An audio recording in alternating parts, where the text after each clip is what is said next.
Ask the Mayor. Your chance to ask the Mayor of Weymouth, Bob Hedlund, questions about the town of Weymouth and or anything else that you have concerns about. Ask the Mayor is pre-recorded. And now, here's Bob Hedlund. Hey, welcome back, everybody, once again to another episode of Ask the Mayor.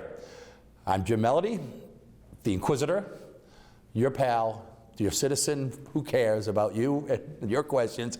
And as always, the man on the hot seat, the man who'll be answering the questions, our mayor, Mayor Robert Hedlund, now entering his 11th term of service by the time this airs, I believe. We'll be into 11 months of service.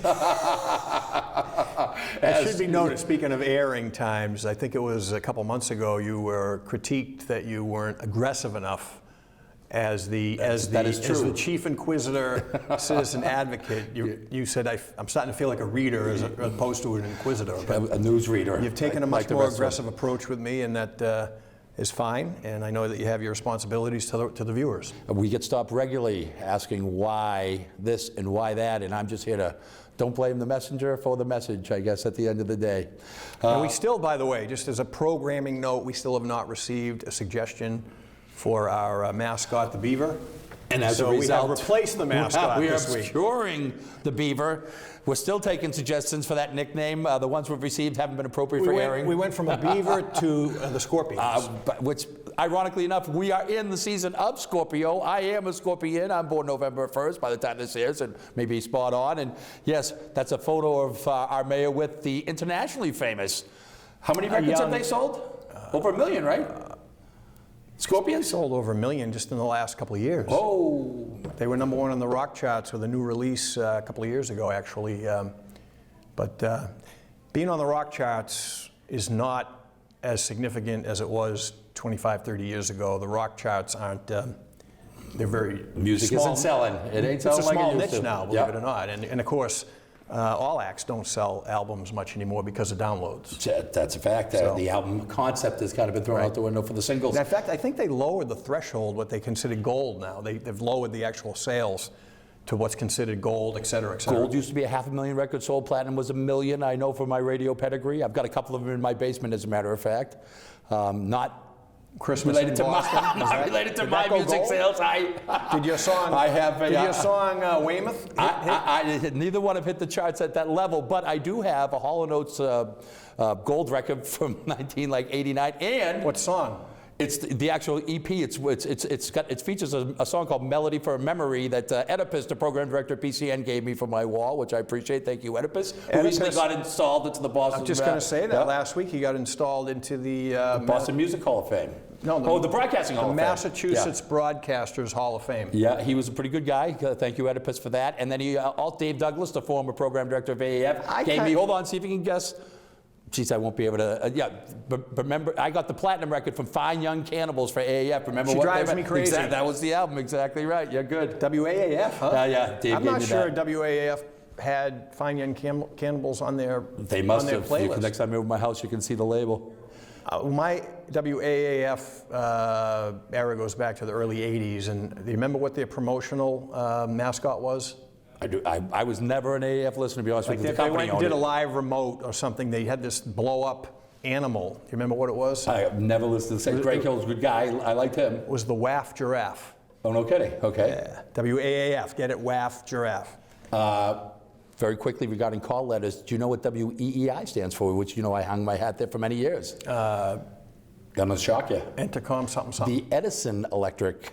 Yeah, WEEI, Edison. Well, my favorite station growing up, and well into the 80s, into the 90s actually, my favorite station for most of that period of time would have been WCGY out of Lawrence, 93.7, which is now WEEI.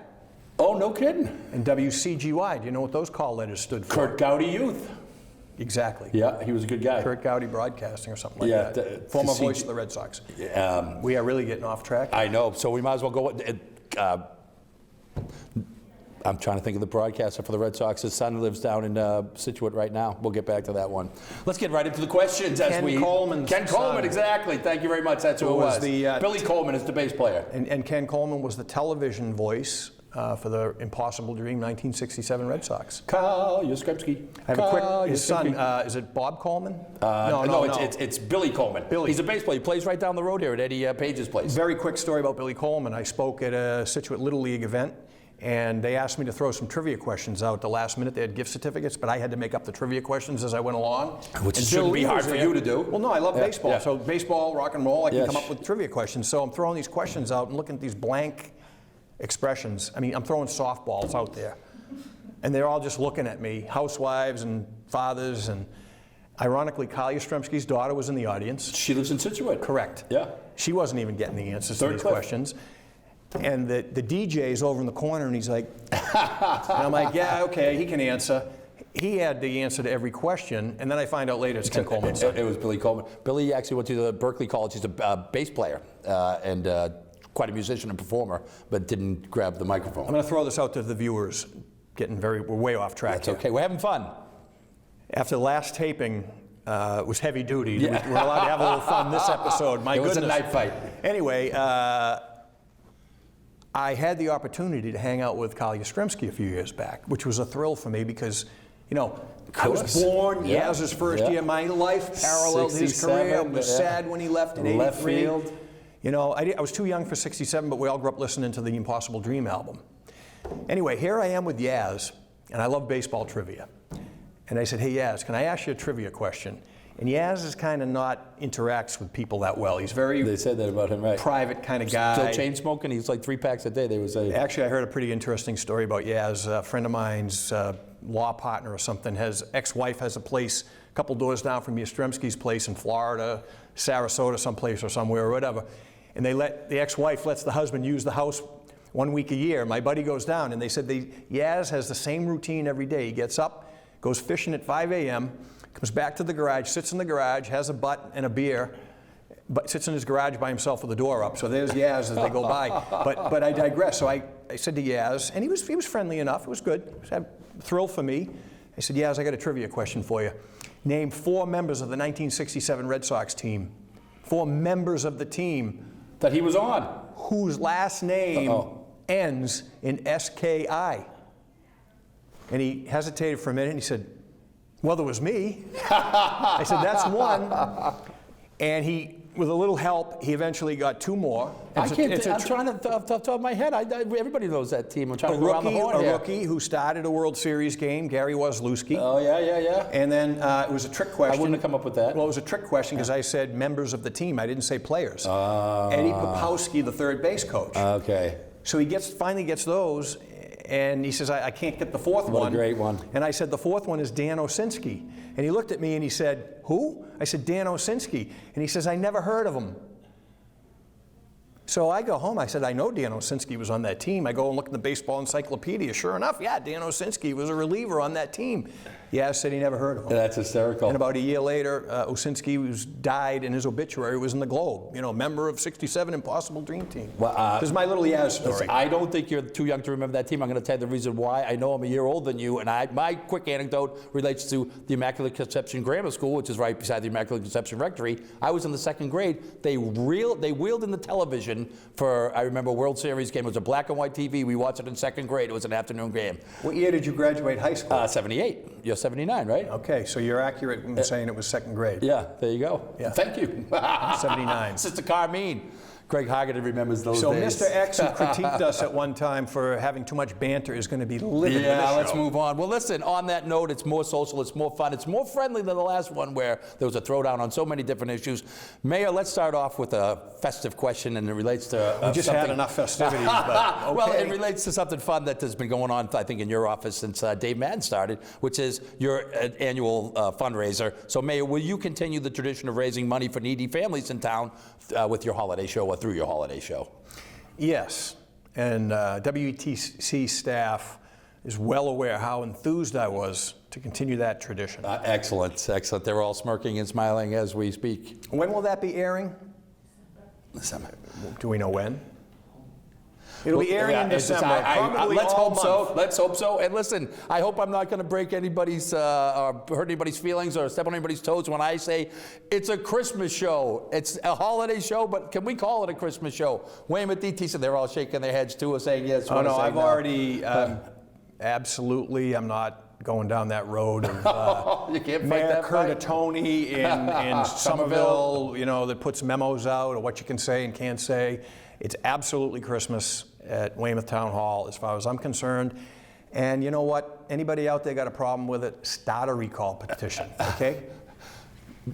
Number 175 on the list of 200 reasons why we love Mayor Robert Hedlund. Thank you, Mayor. And by the way, my quick editorial comment on that would be, if someone says Merry Christmas to you and you don't celebrate Christmas, to me it's the same as if someone said Happy Birthday to you or Happy Birthday to you, and it's on your birthday. Right. Hey, they're offering something positive. How bad could that be in this day and age? It's a positive salutation. Respond with, hey, I don't celebrate Christmas. It's okay. It's not intended to offend. It's not meant as an insult or exactly. Lovely. By the way, on that note, I was thinking of you, even though I'm not your agent. I was thinking of you.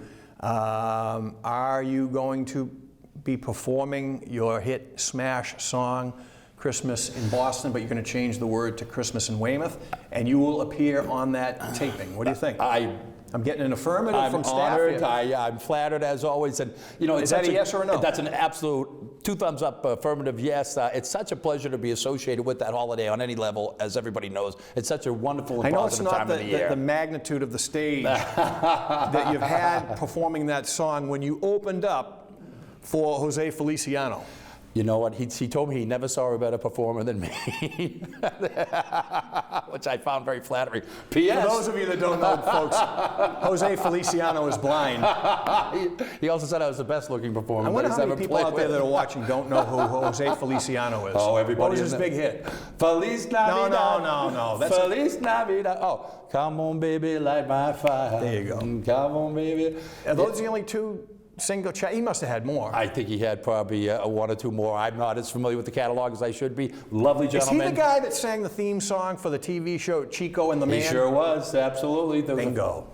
Freddie Prinze reference another pop culture reference that we were able to sneak in. Thank you, Mayor Bob Hedlund. Once again, we are having fun. Did Chico and the Man ever air on WSBK? We could find out and end our next show, offering people, suggesting people tune in. All in the Family is broadcast on 951 from 9 to 10 at night, and there was Lamont, who played in Sanford & Son, was just an episode where he held up Archie Bunker in the episode that I saw. I don't know if that was his springboard to getting his own show, but stay tuned for classic TV references, interspread with interesting anecdotes and questions that relate to the town of Weymouth. So let's get back to another one, Bob. Mayor Ryan from Weymouth wanted to know, is there any... Can you swing that camera around real quick and show our WTC director, please? And the look on her face right now, please. Can you get a quick shot? Can you frame that real quick? Mary Heinrich's The Big Cheese is, I don't know, it's somewhere between amusement and disgust. It's hard to tell from here. All right, here we go. We have to put a new gauge out there or something. But I know it was actually, all the folks that, give me feedback on the show. It was somewhere between puzzlement and disgust, actually. Mayor, you're the one who wanted to be in showbiz. This is what you get. You're the one that wanted to be in TV. Listen, let's get back to something a little bit more germane to the actual program of Ask the Mayor. Please, again, questions come in through askmayorbob@gmail.com. Ryan from Weymouth wants to know, is there anything the town can do to force homeowners and businesses to clean up their properties? That is frustrating when you drive around and you see a big mess, whether it's a residence or a commercial property. This has been, I think, asked in the past, and yes, the town and the town council have passed a blight ordinance, and Ryan will be happy to know that it has now been implemented on at least 2 occasions. Fantastic. It started with the bomb that got dropped on the landing. I think that's the best thing that's been going on here regarding cleaning up blight. That wasn't that specific ordinance having been applied there, but I can say this. It's only had to been applied twice that I'm aware of. I could stand corrected, but what has helped the town is having the ordinance has been a tool that the health department, building department has been able to kind of cite to prod businesses where they haven't actually had to apply it, but having that tool has prompted when businesses or residents were made aware of it to actually do some things. And along those lines, by the way, I think next we're the only community that doesn't have in the immediate area, an ordinance governing dumpsters being enclosed. And we have an ordinance going before the next town council meeting that would update that. So I don't want to single out a business, but I can think of an example where there's been some public investment made, and there's about to be $6 million of public investment made abutting this landlord's property. And you got overflowing exposed dumpsters with graffiti all over it. Whoa. And I actually had a conversation with the landlord. I said, look, we're making this investment in your neighborhood right next door to you, and we have this bylaw. You're not subject to it right now, but could you work with us? And he said, yeah. So he's going to fence it in. And that'll help aesthetically when you're driving down a main road and you see dumpsters up, and it's kind of a health issue too. So. And what about, how does it relate to individual homeowners? Is there anything, same train, same track, any legislation or? Well, no, but the blight ordinance applies to business and residences, and it's been used. It's actually been used in a couple of instances that I'm aware of, maybe more, but it's definitely been used in a couple instances with homeowners in direct response to Mr. Ryan's question. I know that there's certainly, down where I live, there's a few folks I wish they'd go knocking on their doors, I can tell you that right now, but Rome wasn't built in a day. It's, I'll tell you, as we all drive around, I think we're lucky, and I think most people would concede that Weymouth, especially in the commercial front, doesn't have as many, or hardly has any dilapidated or empty storefronts. As you go down to town, there's a lot of areas and Weymouth districts. doesn't? No, I don't see as many as I see in other towns. In your opinion, are there a few I know more than you'd like? Unfortunately, we have some. Yeah, okay. Well, listen, we've touched upon this before, but we have seen, again, some dramatic improvement physically. Obviously, you haven't. No, never mind. Well, I'm going to refer to just. I was going to suggest some roads you haven't driven down lately. But specifically in Columbia Square, with that big karate school, the biggest building, that big white building that just got re-sided and re-roofed and things like that. Yeah, and we're seeing a lot of positive by the way, things. so kudos to our planning department, who went and had a conversation with that landlord and said, look, we just made public investment in Columbia Square. Looks like with $1 million. The parking lot improvements. Yep. We're doing other work. We're going to be doing work to sidewalks, et cetera, et cetera. Could you fix your building up? Yeah, so they applied a little, conversation, and the guy responded. That's amazing. That thing's that's looked like that for 30 years, I think. I can never remember it not looking what that a beat difference. Up. Yeah, it really does. And then, of course, after a while, you forget about it, so you're not going to remember what it looked like because you get used to it. But big difference right now, definitely. Yeah, it looks fantastic. Now, if we could just get some coordination with the awnings. In Columbia Square. And that would be the nice finishing touch on that building. Didn't you say that there might be some state money that was out there? That came up, town money. Town money, okay. We're trying to look at an awning grant program that will come from some mitigation money from some other projects. Yeah, it's just the little things, whether it's the planning department's actually working on that. Well, that's great. And whether it's mowing the lawns at some of these islands, and the Adopt an Island program looks like it's worked out great. I don't know where that started, but that seems to be a good program. That's actually managed by the town council, but we're trying to up that a little bit. Some larger sites that we're asking for some corporate involvement in. Fantastic. It's kind of one of the things on the plate with the hospital meeting I referenced in the last show. And speaking of the last show, some of these things come up, again and again because they're issues that people want to address. And Mark from East Weymouth wanted to know: are there any current plans on the Herring Run infrastructure, which you kind of spoke of last week? Yeah, in a previous show we talked about $500,000 upgrade, repairs, a fix to a very flawed system at the flood control gate behind Nico's in Jackson Square, which results in significant fish kill at times. And that is getting repaired in conjunction with the level field work behind Pingree. And by the time this airs, the repairs, improvements to the herring run and the fencing, in the wall right behind Newcomb's, in between Newcomb's and Nico's. If you drive by there, give a quick glance, you'll see an immediate aesthetic improvement from the vantage point of the street. Oh, great. Some work was done, a little minor repair on the culvert over the herring run I always get confused if it's broad or commercial, but in front of Newcomb's. And we are actually applying a new state program. We're applying for a grant under the new state Small Bridges Grant Program to repair the bridge/culvert behind the Venetian, which is collapsing. There's a weight limitation on that small little bridge. People don't even realize there's a bridge there, actually, but by the dry cleaner. Yeah, I know. Behind. I take my kids down there all the time. Yeah, that is kind of beat up. Extreme poor condition. They've asked me not to walk over that bridge until the repairs have been made. Good one. Anyway, so yes, improvements along a number of fronts with the Herring Run infrastructure. Fantastic. Great. That's great stuff. You know, it's We're funny. running out of time on this one. Why don't we whip through these? Well, you know what? It's interesting. I had thought in the last couple of shows we hadn't had an inquiry as it relates to the new Old Southfield, new Union Point, and here's one that's kind of touches upon that. An anonymous resident sent out an inquiry. They heard there's a rumor that a movie theater, not a studio, is being proposed at Union Point. Any comments or thoughts regarding a movie theater potentially being built at Definitively, Union Point? no, but I think in the entertainment district, without a doubt, that the developers would like to include a movie theater along with restaurants and such. You know, I do know that they have some restaurants in the queue. So, you know, those will be announced at some point. I don't know how definitive they have with anything with a movie theater. Any other comments or updates regarding what's going on at Union Point? It's obviously always A around lot, us. but maybe in the interest of getting some more questions, we can devote some time. Okay. Next. But yep, the water agreement's not signed. We're still working on that. That would be the big thing. Water sewer agreement. We've held meetings with the MWRA as it relates to that. So we want to do our due diligence on that agreement. Do you know who I called down there to get the contract for signage? They've changed their name, you know, so regularly. I want to be the guy that makes all those Union Point signs and hopefully get a new contract a year later if it changes again. Do you think it's Union Point for the duration? We should have just kept it easy and call it the base. It's like the Boston Garden. It's always the Garden. It'll probably always be the base to a lot of us, for sure. Well, Bob, listen, this will give you a chance to fire, get the machine gun and start firing, because I'm going to see if this came in anonymously. It did come in from Joe Citizen.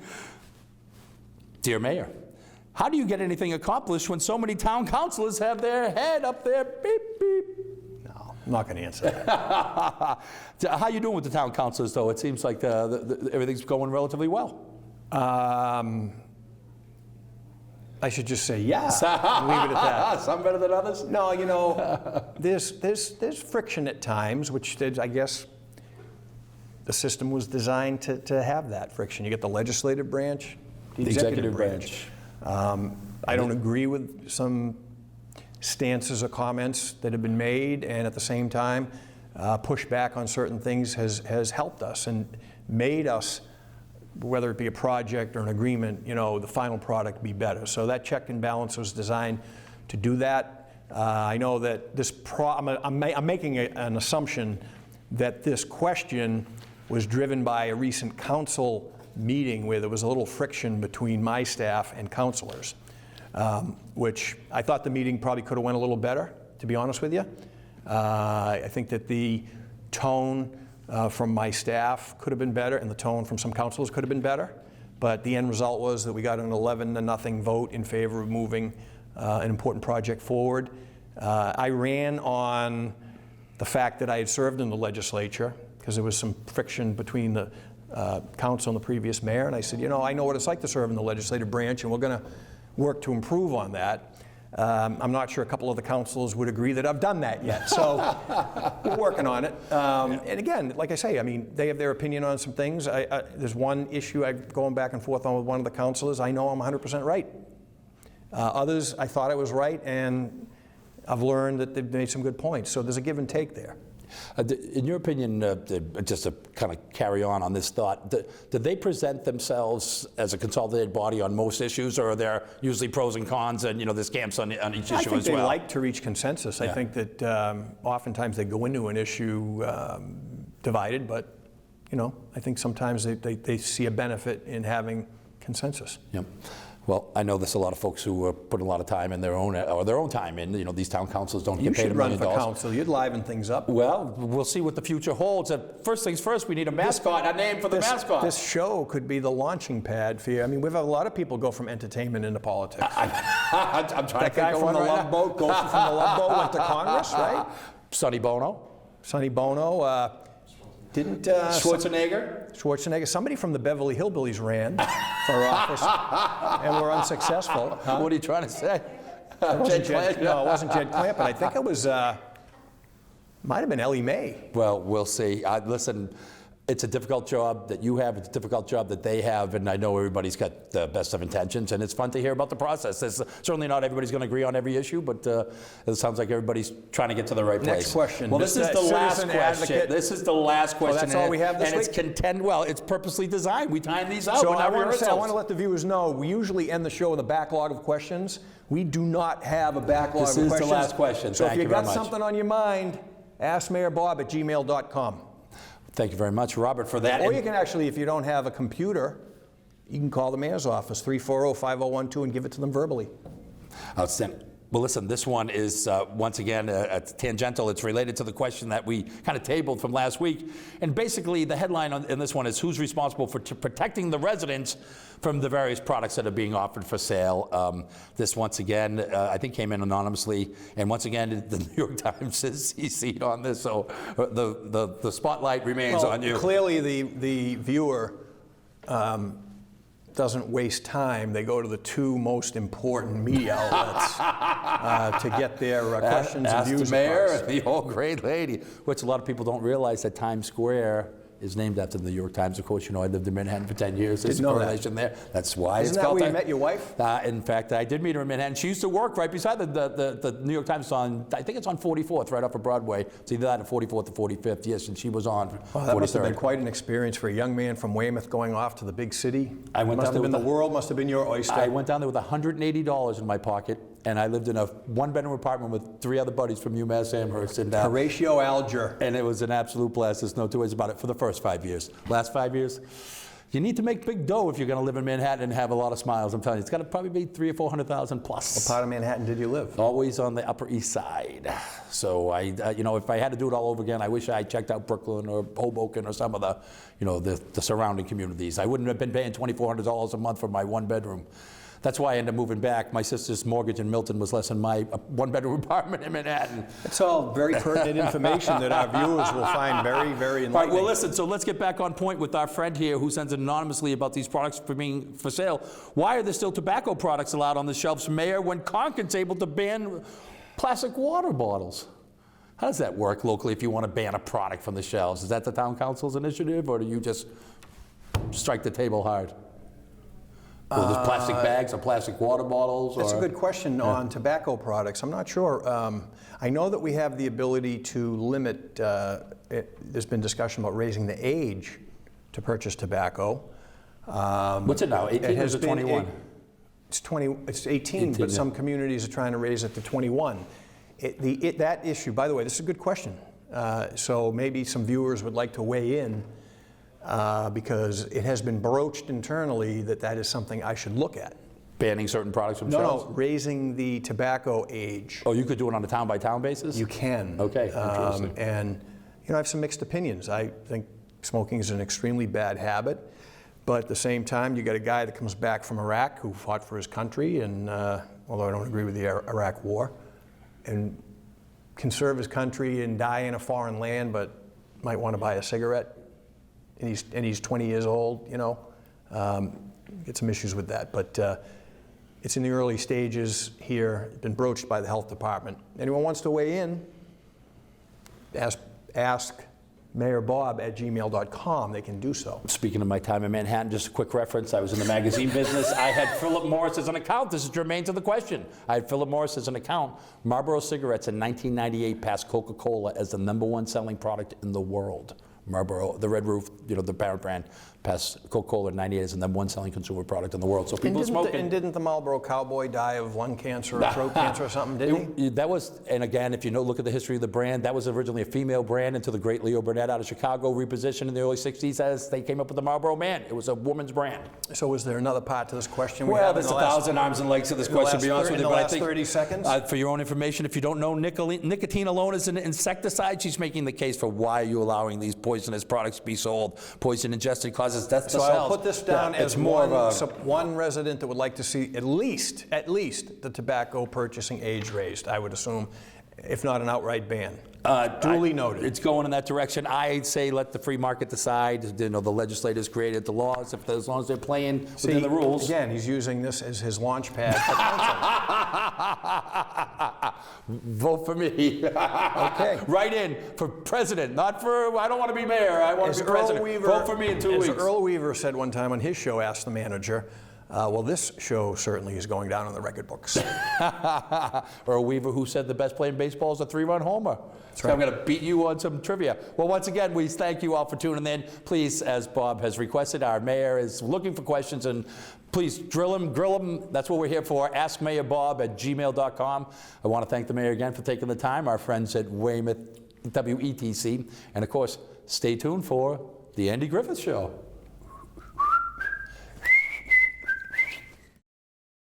If you have a question, please email the mayor at askmayorbob@gmail.com. That's askmayorbob@gmail.com. Maybe your question will be answered on the next episode of Ask the Mayor.